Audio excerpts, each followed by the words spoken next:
The trees. Can there be a forest without trees?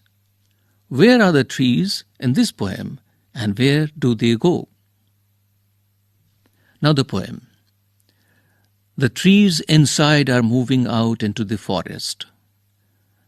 The forest that was empty all these days, where no bird could sit, no insect hide, no sun bury its feet in shadow. The forest that was empty all these nights will be full of trees by morning. All night the roots work to disengage themselves from the cracks in the veranda floor. The leaves strain toward the glass small twigs, stiff with exertion, long crammed boughs, shuffling under the roof, like newly discharged patients, half-dazed, moving to the clinic doors. I sit inside, doors open to the veranda, writing long letters in which I scarcely mention the departure of the forest from the house. The night is fresh. The whole moon shines in a sky still open. The smell of leaves and lichen still reaches like a voice into the rooms. Page number 100. My head is full of whispers, which tomorrow will be silent. Listen. The glass is breaking. The trees are stumbling forward into the night. The trees are stumbling forward into the night. Winds rush to meet them. The moon is broken like a mirror. Its pieces flash now in the crown of the tallest oak. This poem is by Adrienne Rich.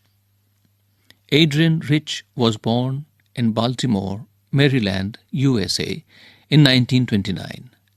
She is the author of nearly 20 volumes of poetry and has been called a feminist and a radical poet. Now the glossary. To disengage themselves means to separate themselves. Strain means make efforts to move. Bough means branch. Shuffling, moving repeatedly from one position to another. Lichen, crusty patches or bushy growth on tree trunks, bare ground formed by association of fungus and alga. Thinking about the poem. Number 1. Part 1. Find in the first stanza 3 things that cannot happen in a treeless forest. Part 2. What picture do these words create in your mind? Sun bury its feet in shadow.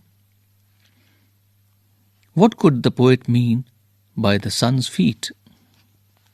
Number 2. Part 1. Where are the trees in the poem? What do their roots, their leaves, and their twigs do? Part 2. What does the poet compare their branches to? Number 3. Part 1. How does the poet describe the moon? A. At the beginning of the 3rd stanza, and B. At its end. What causes this change? Part 2. What happens to the house when the trees move out of it? Part 3. Why do you think the poet does not mention the departure of the forest from the house in her letters?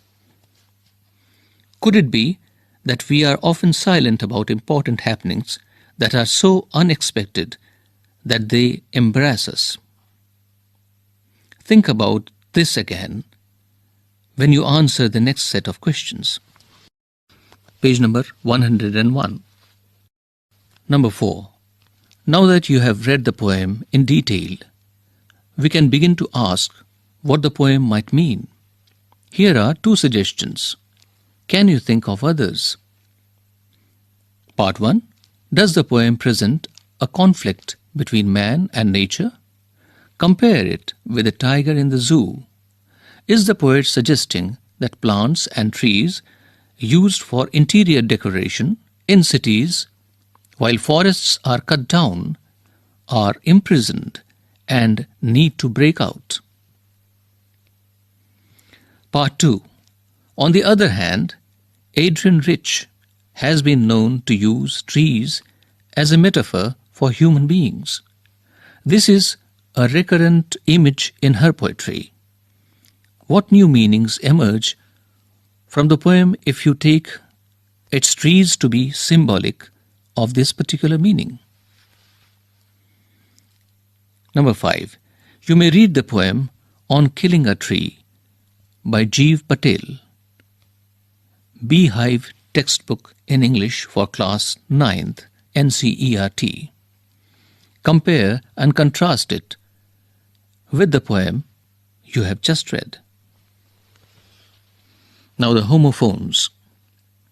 Can you find the words below that are spelled similarly and sometimes even pronounced similarly but have very different meanings? Check their pronunciation and meaning in a dictionary. Point number 1. The dump was so full that it had to refuse more refuse. Point number 2. When shot at, the dove dove into the bushes. Point number 3. The insurance was invalid for the invalid.